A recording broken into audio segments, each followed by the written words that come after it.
अध्यक्ष महोदय, आज अर्धा तास चर्चेवरती बोलत असताना एक महत्त्वाचा विषय किंबहुना संपूर्ण अधिवेशनामध्ये ज्यावेळेस गृह विभागाच्या बाबतीमध्ये सन्माननीय सदस्य बोलत होते त्यावेळेस आपापल्या भागातले आज अवैध धंदे असतील, मग त्यामध्ये ड्रग्ज असतील, गांजा असतील, या बाबतीमध्ये पोटतिडकीने सगळेच लोकप्रतिनिधी अध्यक्ष महोदय बोलत होते।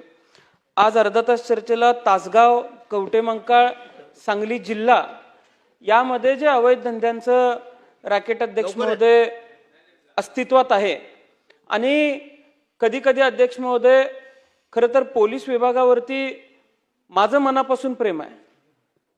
त्यांच्या अडचणींसाठी आतापर्यंत साधारण मग हाऊसिंग असेल किंवा इतर गोष्टी असतील या बाबतीमध्ये अनेक वेळेला आम्ही अध्यक्ष महोदय प्रश्न उचललेला आहे।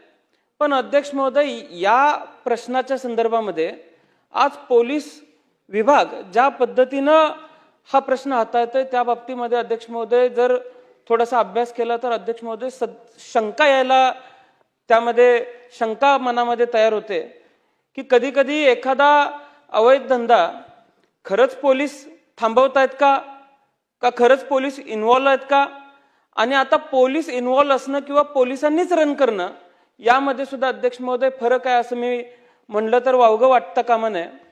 आज ज्यावेळेस तासगाव असेल, कवटेमंकाळ असेल आणि सांगली जिल्ह्यामध्ये खरं तर प्रत्येक जण इथं आपापल्या भागामध्ये काहीतरी डेव्हलपमेंटची विकासाची कामं झाली पाहिजेत असं सांगतायत। अध्यक्ष महोदय, पूल नसेल तर पूल बनवता येईल, पाणी नसेल तर पाईप घालून पाणी आणता येईल, पण अध्यक्ष महोदय हा जो खड्डा तरुणांच्या आयुष्यामध्ये पडायला लागलेला आहे तो खड्डा भरून काढणारं सिमेंट अध्यक्ष महोदय या विधानसभेतल्या कुठल्याही सदस्याकडे भविष्यामध्ये नसणार आहे। अध्यक्ष महोदय, मी आज ज्यावेळेस इथं बोलतोय माझ्या मतदारसंघातल्या पालकांच्या वतीने अध्यक्ष महोदय मी बोलतोय, कारण सहज इतक्या गोष्टी उपलब्ध व्हायला लागलेल्या आहेत, सहज इतक्या मिळायला लागलेल्या आहेत की प्रत्येक जण आज चिंतेमध्ये आहे की ज्या वेळेस आपापल्या मतदारसंघातली परिस्थिती इथले महोदय सगळे सांगतायत राज्यातली अर्थव्यवस्था आणि या पलीकडे जाऊन या माध्यमातून या व्यवसायातनं जी अर्थव्यवस्था उभी राहते अध्यक्ष महोदय ती प्रचंड अडचणीची अध्यक्ष महोदय राज्यातल्या कायदा आणि सुव्यवस्थेला धरून आहे। आज यशवंतराव चव्हाण साहेब या सदनाचे एकेकाळी प्रमुख होते, त्यांनी त्यांच्या भाषणामध्ये अनेक वेळेला अध्यक्ष महोदय सांगितलेलं आहे की तरुणांना गती असते पण त्या गतीला जर योग्य दिशा नसेल तर त्या अध्यक्ष महोदय त्या गतीला काही फायदा नाही अध्यक्ष महोदय।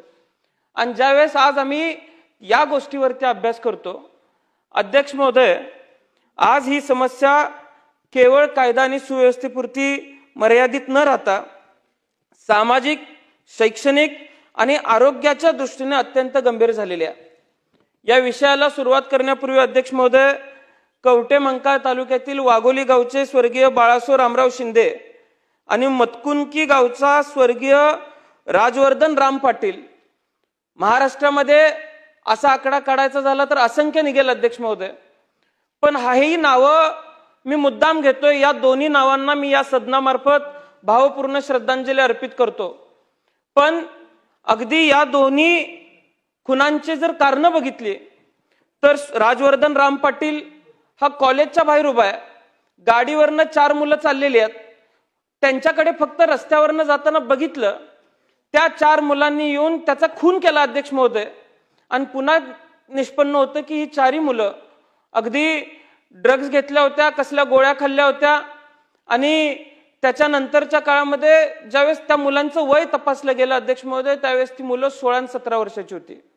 अध्यक्ष महोदय, बाळासो रामराव शिंदे ते त्यांच्या गाडीतून जात होते, समोरून एक गाडी येत होती, आरशाला आरसा तटला म्हणून गाडीतनं उतरून 4 मुलांनी अगदी 6 इंची तलवार त्यांच्या पोटामध्ये खुपसली आणि अध्यक्ष महोदय सदर व्यक्तीचा खून केला गेला। अध्यक्ष महोदय, जर ड्रग्ज असतील, गांजा असेल, हे समाजात असणं ही जर कायद्याची चूक असेल तर अध्यक्ष महोदय हे दोन्ही बळी कायद्याचे बळी आहेत असं म्हणलं तरी वावगाव अध्यक्ष महोदय वाटणार नाही। अध्यक्ष महोदय, आज सांगली जिल्ह्यामध्ये कवटेमंकाळ तालुक्यात असेल किंवा विटा तालुक्यात असेल ड्रग्ज बनवणारे फॅक्टऱ्या सापडतात। 29-30 कोटीचा ड्रग्ज एका ठिकाणी सापडतोय आणि कुठेतरी अशी एक कारवाई दाखवायची, पण जे जाळं निर्माण झालेलं आहे ते जाळं अध्यक्ष महोदय आज आपण मोडून काढू शकत नाही. वास्तव आपण सर्वांनी स्वीकारलं पाहिजे. गृहमंत्री महोदय असतील, मुख्यमंत्री महोदय असतील, अगदी त्यांनी नो टॉलरन्सची भूमिका स्वीकारली असेल, पण तो नो टॉलरन्स किती जरी कारवाया केल्या तर तो नो टॉलरन्स दिसत नाही अध्यक्ष महोदय. हे वास्तव आज आपल्याला सर्वांना स्वीकारावं लागणार आहे. तासगावमध्ये मेफेड्रॉन म्हणजे एमडी ड्रग्ज अध्यक्ष महोदय आपण म्हणतो, याला सांकेतिक स्वरूपात ज्यावेळेस एखादा मुलगा मागायला जातो त्यावेळेस त्याला म्याव किंवा एमडी म्हणलं जातं अध्यक्ष महोदय. याचं सेवन नाकावाटे पाण्यात मिसळून किंवा गोळीच्या स्वरूपात केलं जातं. शरीरात गेल्यानंतर हा पदार्थ मेंदूमध्ये डोपामिन किंवा सेरोटोनिन यांच्यासारख्या रसायनांचे प्रमाण अचानक वाढवतो आणि या व्यक्तीला काही काळासाठी तीव्र उत्साह अध्यक्ष महोदय निर्माण होतो. भारतामध्ये अशा अंमली पदार्थांचं उत्पादन, विक्री व सेवन हे NDPS कायद्याअंतर्गत गंभीर गुन्हा मानला जातो. पण अध्यक्ष महोदय या माध्यमातून किती गुन्हे दाखल झालेले आहेत हे सुद्धा तपासण्याची गरज आज अध्यक्ष महोदय तासगाव असेल, कवटेमंका असेल किंवा सांगली सारख्या ठिकाणी आहे. कारण मेफेड्रॉन सारखं ड्रग म्हणजे तासगावमध्ये इंडियन ड्रग्ज मिळतो आणि निग्रो एमडी ड्रग्ज मिळतो. मी अगदी सांगितलं अध्यक्ष महोदय तर आपल्याला वावगं वाटेल, यामध्ये सुद्धा कशा पद्धतीनं ही नशा केली जाते. अगदी याची 2 लाईन नाकेवाटे घेतली तर 2-3 क्वार्टर दारूची नशा पटकन उतरते असे घेणारे अध्यक्ष महोदय सांगतात. आणि काही तरुणांना या बाबतीत प्रश्न विचारल्यावर अध्यक्ष महोदय ते सांगतात की गुड वाईब्ससाठी आम्ही अध्यक्ष महोदय याचं सेवन करतो. सांगली, सातारा आणि कोल्हापूर भागामध्ये 1 ग्राम एमडीची किंमत अध्यक्ष महोदय 3 ते 4 हजार रुपये मोजावे लागतात. आता अध्यक्ष महोदय खरा जर आपल्याला हे जाळं कसं पसरते हे जर शोधावं लागलं, मी अनेक दिवस झालं मी आमच्या आमसभेमध्ये पोलिसांना विनंती केली, सातत्याने पोलिसांना सांगितलं, मागच्या अधिवेशनामध्ये पोलिसांना याचं जाळं कसं आहे हे शोधून काढायला सांगितलं, तर ते अध्यक्ष महोदय काही ठिकाणी कारवाया दाखवल्या. जिथं कारवाई केली तिथं मुलं सापडली 15, 16 आणि 14 वर्षाची. पोलिसांच्या मधूनच कोणीतरी फोन करून आम्ही धाड टाकतोय म्हणून सांगायचं. आणि अध्यक्ष महोदय मी जर अगदी खरं सांगितलं तर आज मी मगाचा फोटो घेऊन आलोय अध्यक्ष महोदय. हा तासगाव शहरातला मगाचा अध्यक्ष महोदय फोटो आहे 7 वाजताचा, की कशा पद्धतीनं हे विकले जाते अध्यक्ष महोदय. त्याच्या पुढे जाऊन हे याचे दर कसे आहेत अध्यक्ष महोदय हे आम्ही याच्या खोलात गेलो तर हे 2000 प्रति ग्राम दर मिळतं. आता यामध्ये सुद्धा व्हरायटी आहे. हे जर सांगलीमध्ये मिळत असेल तर 2000 आणि पुण्यावरून जर आणायचं असेल किंवा तासगाव, सांगली, मिरज, इस्लामपूर इथं, ईश्वरपूर इथं काही इंजिनिअरिंग कॉलेजेस आहेत, इथल्या विद्यार्थ्यांना याचा नशा करायचा असेल तर हे पुण्यावरून मागवण्यासाठी स्वतःच्या गाडीहून एकतर 4 पर्याय आहेत. स्वतःच्या गाडीने पुण्याहून पार्सल घेण्यासाठी येणे, स्थानिक पातळीवर विद्यार्थ्यांकडून किंवा डीलरकडून, तिसरं कुरिअर पार्सल कडून किंवा चौथं ब्लाबलामधून. आता ब्लाबला हे मधल्या काळामध्ये त्याच्यावरती बंदी आणण्यात गेली, परिवहन मंत्र्यांनी त्याच्यावरती कारवाई केली गेली. पण जर पार्सल आणत असतील तर पार्सलला 5000 रुपये ग्राम किंमत मोजली जाते अध्यक्ष महोदय. आता अध्यक्ष महोदय हे कुठल्या गाडीतून येतं या गाडीचे नंबर सुद्धा अध्यक्ष महोदय आमच्याकडे आहेत. जे आम्हाला सापडू शकतं ते त्या भागातल्या डीबीच्या अधिकाऱ्यांना किंवा एसपीना का सापडू शकत नाही, हा अध्यक्ष महोदय खरं तर संशोधनाचा विषय म्हणला तर वावगं ठरणार नाही. अध्यक्ष महोदय गांजाचं सेवन सुद्धा तितक्याच मोठ्या प्रमाणात आहे. आज गांजा हा 21 ते 35 वयोगटामध्ये फार मोठ्या प्रमाणात घेतला जातोय. माझ्या मतदारसंघामध्ये मिरजच्या माध्यमातून आज रेल्वे मार्गे मिरजमध्ये हा गांजा येतो आणि त्या मिरजमधून संपूर्ण सांगली जिल्ह्यामध्ये या गांजाची साखळी अध्यक्ष महोदय विस्तारलेली आहे. आता मिरजमध्ये हा जर गांजा येत असेल, या गांजाची किंमत अध्यक्ष महोदय 30 ते 50 रुपये प्रति 4-5 ग्राम ही ग्राम गोळीच्या माध्यमातून अध्यक्ष महोदय विकलं जातं. आता या गांजाचं सेवन केल्यानंतर देखील मोठ्या प्रमाणात हानी ही तरुणाच्या स्वास्थ्याला निर्माण होते, मानसिक आरोग्याला निर्माण होते आणि या माध्यमातून आजपर्यंत आपण बघितलेला आहे वेगवेगळ्या माध्यमातून खून सुद्धा अध्यक्ष महोदय घडलेले आहेत. अध्यक्ष महोदय वेगवेगळ्या पद्धतीच्या गोळ्या देण्यात येत आहेत. माझ्या मतदारसंघामध्ये गेल्या वर्षापर्यंत जुगाराच्या अड्ड्यांवरती छापे टाकले. त्या तासगाव तालुक्यात 47 गुन्हे दाखल झाले. कवठेमंकाळ तालुक्यात 34 गुन्हे दाखल झाले. जुगाराच्या अड्ड्यांवर छापा टाकले, तिथनं जे सामान गेलं गोळा केलं गेलं तिथं 2 गुन्हे दाखल झाले. अध्यक्ष महोदय, काही वृत्तपत्रांमध्ये आज सांगली जिल्ह्यातलं येते की पोलीस या सगळ्याकडे अर्थपूर्ण कानाडोळा करतात. ज्यावेळेस मी पत्रकारांशी चर्चा करतो 10-10, 12-12 कोटी रुपये महिन्याची उलाढाल या माध्यमातून उभा राहते असं पत्रकारांचं मत आहे. अध्यक्ष महोदय, आज मी मगाशी मांडल्याप्रमाणे मिसरूडही फुटले नाही. या वयात हातात चाकू, लूटमारा आणि गांजा अशा पद्धतीची परिस्थिती सांगली जिल्ह्याचे अध्यक्ष महोदय झालेली आहे. आणि यावरती तिथले एसपी असतील, तिथले सगळे डीवायएसपी असतील, कशा पद्धतीनं अध्यक्ष महोदय कारवाई करतात. मी मगाशी पहिलंच वाक्य अध्यक्ष महोदय वापरलं की पोलीस इन्व्हॉल्व असणं आणि पोलिसांनी रन करणं. अध्यक्ष महोदय, हे रॅकेट जे चालवणारे लोक आहेत, मी गेली 2-3 महिने आम्ही याच्या पाठीमागे अभ्यास करतोय. अध्यक्ष महोदय, काही पोलीसच हे रॅकेट चालवणाऱ्यांकडून काहीतरी गोळा करतायत आणि काहीतरी विकतायत हे अध्यक्ष महोदय दिसतंय. पोलीस इन्व्हॉल्व असणं आणि पोलिसांनीच हे व्यवसाय रन करणं यापेक्षा अध्यक्ष महोदय काय वाईट असू शकतं. त्यामुळे अध्यक्ष महोदय, माझी आपल्याला विनंती असणार आहे, मंत्री महोदय माझी आपल्याला विनंती असणार आहे की ही जर परिस्थिती नॉन टॉलरन्सच्या नुसार, मुख्यमंत्र्यांच्या आदेशानुसार नॉन टॉलरन्सच्या नुसार न्यायची असेल तर मिरज असेल, तिथले डीवायएसपी असतील, तिथले पीआय असतील, सांगली जिल्ह्याचे एसपी असतील, हे कशा पद्धतीनं तिथं कार्यभार करतायत यावरती अध्यक्ष महोदय प्रश्नचिन्ह आज निर्माण झालेला आहे.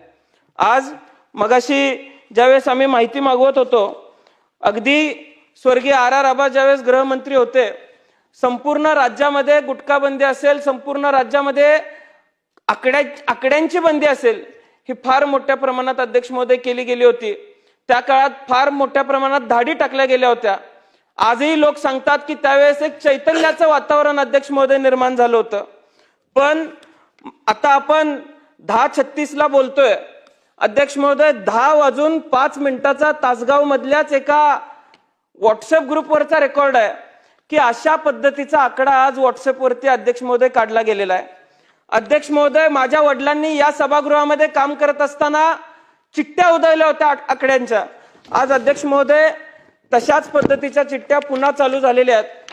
या चिठ्ठ्या अध्यक्ष महोदय आज तासगाव मधल्या आजच्या आहेत, त्या आज आकडे काढले गेलेले आहेत ते, आणि तिथं कशा पद्धतीनं कार्यभार तिथले पोलीस करतायत यावरती अध्यक्ष महोदय प्रश्नचिन्ह निर्माण झालेला आहे.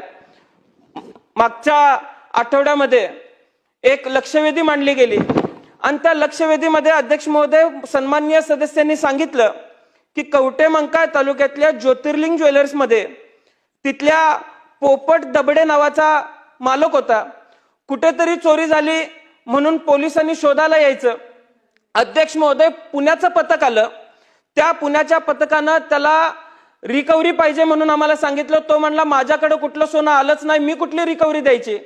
अध्यक्ष महोदय, 1.5 किलो सोनं त्यांच्याकडून रिकव्हर केलं गेलं. रात्री 12 नंतर ही कारवाई चालू होती. जे सीसीटीव्ही होते ते सीसीटीव्ही अध्यक्ष महोदय सगळ्या सिस्टमसह उचलून नेण्यात आलं. अध्यक्ष महोदय, आजही त्या 1.5 किलोचा कुठलाही थांग पत्ता लागलेला नाही. मागच्या वर्षी याच पोपट दबडेंनी या सगळ्या जाचाला कंटाळून अध्यक्ष महोदय आत्महत्या केली. तासगाव मध्ये सुद्धा अध्यक्ष महोदय असाच प्रकार आहे. 2 लोक एकत्र पैसे गुंतवतात. त्यापैकी शिवाजी पाटील हा पूर्वी पोलीस म्हणून काम करायचा, पुन्हा रिटायरमेंट घेतली आणि ते ज्या व्यक्तीबरोबर गुंतवणूक करून हा व्यवसाय करत होते ज्वेलरीचा, अध्यक्ष महोदय शिवाजी पाटलांनाच पुन्हा दुसऱ्या पार्टनरला हाताला धरून गुंतवलं जातं. या पार्टनरला बाहेर पोलिसांनीच लपवलेलं आहे अशी माहिती आम्हाला काढली त्यावेळेस मिळाली. अध्यक्ष महोदय, आज अशा पद्धतीनं लोकांचा जाच त्या ठिकाणी केला जातोय. अध्यक्ष महोदय, आज मी मतदारसंघामध्ये सहज माहिती काढली. वेगवेगळ्या पद्धतीचे लॉजिंग चालवले जात आहेत. अध्यक्ष महोदय, सांगायला वाईट वाटतं की ज्यावेळेस आम्ही माहिती काढली तर त्या लॉजिंग्सवरती 15, 16, 17, 18 वर्षाच्या मुली अध्यक्ष महोदय आम्हाला सापडत आहेत. आणि हे फक्त तासगाव, कवठेमंकाळ किंवा सांगली जिल्ह्यात घडते असं नाहीये. ही भीषण परिस्थिती संबंध महाराष्ट्रामध्ये अध्यक्ष महोदय बघायला मिळते. कागदाच्या काही तुकड्यांसाठी अध्यक्ष महोदय आज जर आपण समाज विकायला निघालो असलो तर याची किंमत आज नाही भविष्यात मोजावी लागणार आहे. याची जाण हे खातं चालवताना अध्यक्ष महोदय असलं पाहिजे. आणि त्यामुळं माझी आपल्याला विनंती आहे की तासगाव तालुक्यामध्ये अशा लॉजिंग व्यवहारांना काही पोलीस पाठीशी घालताना दिसत आहेत. यामधला एक लॉज एका पोलिसाचा देखील अध्यक्ष महोदय आहे. त्यांची पार्टनरशिप, त्यांचा व्यवहार हे जर आम्ही सिद्ध केलं तर अध्यक्ष महोदय त्या पोलिसावरती काय कारवाई हे डिपार्टमेंट करणार आहे हे सुद्धा सांगण्याच्या अध्यक्ष महोदय आज गरज आहे. त्यामुळं या सगळ्या गुन्ह्यांचा विस्तार बघताना, या सगळ्या गुन्ह्यांची वाढ बघताना माझ्या मतदारसंघामध्ये सावळज असेल आणि नागज असेल, आम्ही नव्या पोलीस स्टेशनची मागणी अध्यक्ष महोदय केलेली आहे. त्या पोलीस स्टेशन्सला लवकरात लवकर मान्यता मिळाली पाहिजे. आम्ही तिथला सुधारित क्षेत्रफळाचा व लोकसंख्येच्या अनुषंगाने जो नवीन प्रस्ताव आहे तो प्रस्ताव मागवून घेतलेला आहे. त्या प्रस्तावाला तात्काळ आपण मान्यता देऊन या गुन्ह्यांवरती कडक पद्धतीने निर्बंध आणण्यासाठी आपण प्रयत्न करावेत. सदरक्षणाय खलनिग्रहणाय या पद्धतीने समाज व्यवस्था चालली पाहिजे. त्यासाठी पोलिसांनी जीवाचं रान केलं पाहिजे, हीच भूमिका आमची आहे. आणि समाज व्यवस्था एका चांगल्या दिशेने गेली पाहिजे, हीच भूमिका आज एक तरुण सदस्य म्हणून अध्यक्ष महोदय आम्ही मांडतोय. त्यामुळं या सदनाने हा विषय अत्यंत गंभीर पद्धतीने घेतला पाहिजे एवढीच विनंती मी अध्यक्ष महोदय आज या ठिकाणी करतोय.